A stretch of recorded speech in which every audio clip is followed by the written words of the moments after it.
about it. What is that? Yeah? It's that chair. When Hollywood comes to New York, everybody wants to be in the movies. We'll take you behind the scenes on The Godfather Part 3 on Entertainment Tonight for Tuesday, May 22nd, 1990.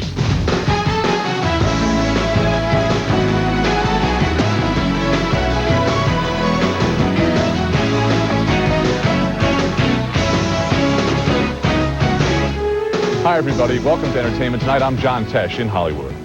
Hello there, Mr. Hollywood, John Tesh. And hi, everybody. I'm Mary Hart here in New York City. When he finished The Godfather Part 2 16 years ago, Francis Coppola swore he'd never make another sequel. But someone made him an offer he couldn't refuse. Coppola is back on New York streets for the third installment in this gangland family saga. For The Godfather Part 3, director Francis Ford Coppola took over a whole city block in New York's Little Italy last week, transforming the entire street into a carnival, complete with food stands and banners. They were shooting a scene with actor Joe Mantegna playing a mafia businessman who obviously has a few enemies. While scenes were being rehearsed and then filmed, local neighbors watched and waited. Of course, the hurry up and wait of movie making was just too much for some, but most found it all very entertaining. No, it's all right. It's something different.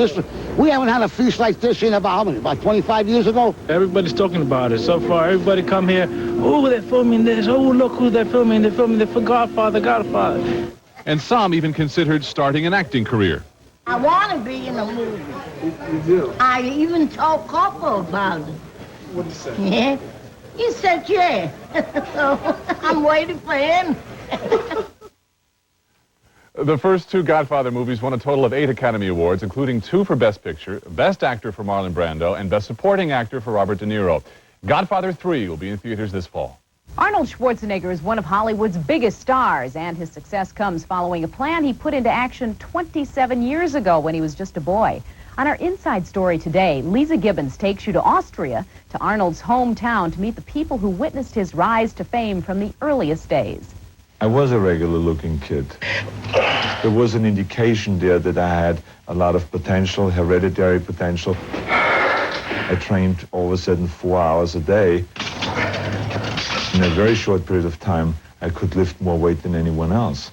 And because he could lift more weights than anyone else, Arnold Schwarzenegger would become a Terminator, a Conan, a Commando, a twin, and much, much more. But before Arnold Schwarzenegger was any of those things, he was just another small boy growing up in this Austrian village called Thal, 100 miles southwest of Vienna. In this idyllic and improbable setting, one of the most fabulous careers in show business had its humble beginnings. The Schwarzenegger family lived in 2 rooms in this house. Today, another youngster, 12-year-old David Underwald, lives in Arnold's old room, a room that the He-Man has taken time to visit. Wow. You're doing really well there with that. You're getting strong. Did Arnold lift weights with you? Not much. He did a lot of stuff with you. I see you've gotten these pictures. This is my sister. Right. This is his wife. Maria. This is my grandfather. This is Arnold Schwarzenegger. Oh, yeah, I recognize this guy, Arnold. I love to come back to my home village where I was born and grew up. 10 miles to the east of Thal is the city of Graz, Austria. It was here that those legendary muscles got their real start. Arnold's first trainer was a man named Kurt Murnau. He still operates a training center in Graz, and when his #1 student is in town, he comes here to work out.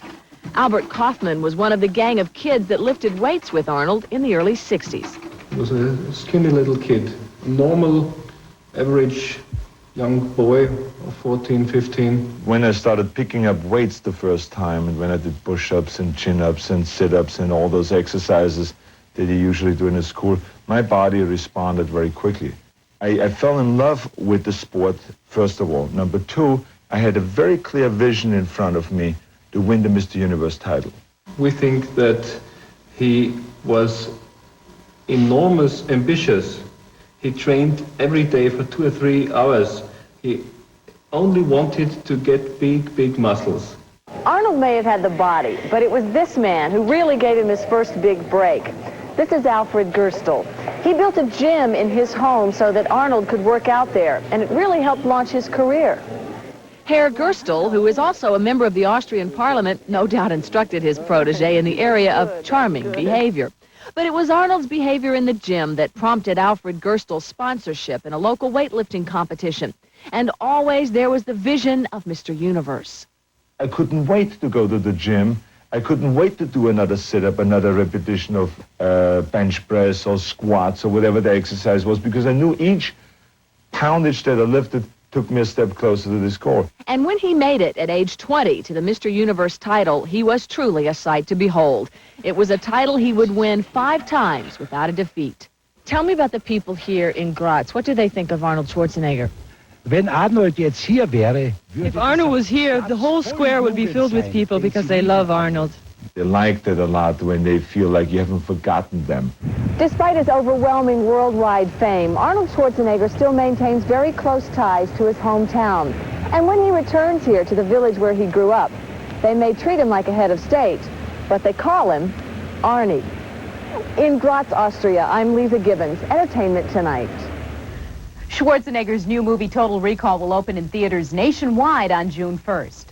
Tomorrow, a tragic series of murders made this town the inspiration for Alfred Hitchcock's 1960 thriller Psycho. Now the townspeople wish the movie and the memory of the gruesome murder would just fade away. I know a lot of people personally that were involved. It brings a tear to your eye and a thump to your heart. Enough is enough. Let it be gone forever. The shocking story of the small-town murder mystery that inspired a movie. Our inside story tomorrow on Entertainment Tonight.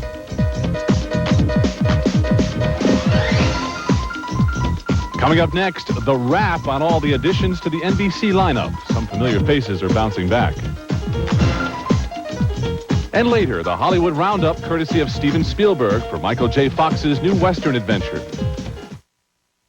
What makes everything so whip-smacking, lip-smacking, good? Cool Whip's the one, that whipped creamy taste. Cool Whip's the one. You must have been a beautiful baby. You must have been a beautiful child. Oh, you must have been a beautiful baby. 'Cause baby, look at you now. Johnson's Baby Powder. Feels soft as the day you were born. Crystal Light, very refreshing. No carbonation, so you can really drink it down. Crystal Light, just a shade better. You must master numbers, children, so that when a value comes your way, you'll be wise enough to see it. Consider this. You buy 5 pieces of Kentucky Fried Chicken for $3.99 or 10 pieces for $3 more. Is this good value?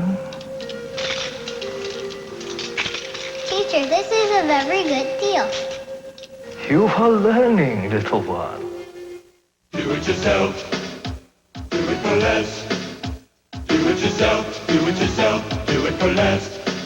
Hey, don't miss the grand opening of Home Club in Beaverton this Memorial Day weekend. They're celebrating in Portland, too, with both stores giving away a 2-pack of 60-watt light bulbs free to the first 500 customers this Friday and Saturday. And that's not all. Get 40 pounds of charcoal for just $6.97. It's Home Club's grand opening this Friday at Beaverton. The Home Club family. Do it for less.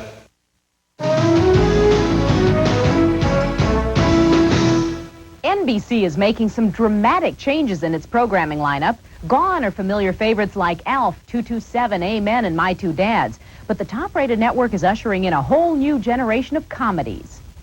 Now this is a story all about how my life got flipped, turned upside down. And The Fresh Prince of Bel-Air wraps his way onto Monday nights with the real-life rapper playing an inner-city youth who moves in with his wealthy relatives. And Ferris Bueller spins off from the movie to TV, starring Charlie Schlatter as the cocky young high school student.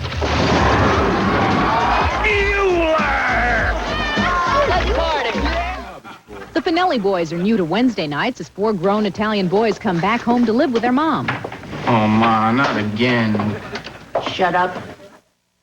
There will be no new additions to Thursday or Friday nights, but Saturday's lineup includes 3 newcomers. Parenthood, the series starring Ed Begley Jr. Whoa! Ah, who does Daddy love? Justin Buckman. That's right, sweetie. Now, move your legs.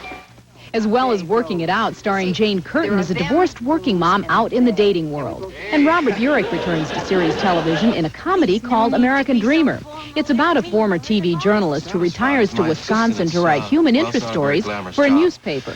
I'm not a television reporter anymore. I'm a writer, and the stories I work on now are hardly news. They're really human interest pieces. You mean fluff?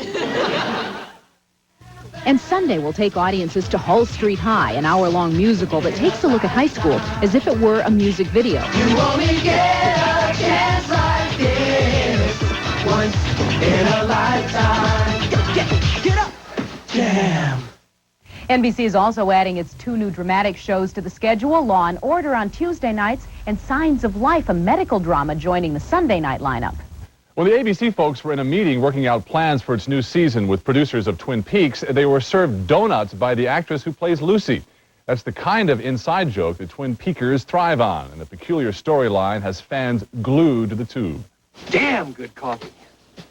And hot.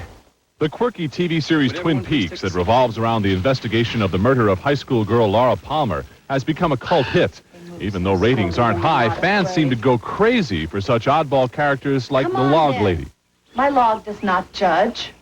And Kyle MacLachlan's FBI agent Cooper, who loves donuts, coffee, and pie. This must be where pies go when they die.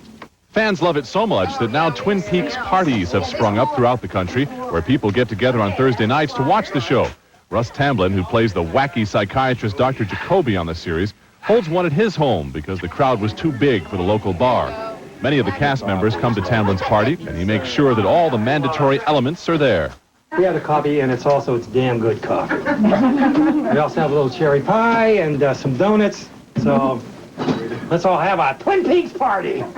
Across town, it's not stars, but just a bunch of fans doing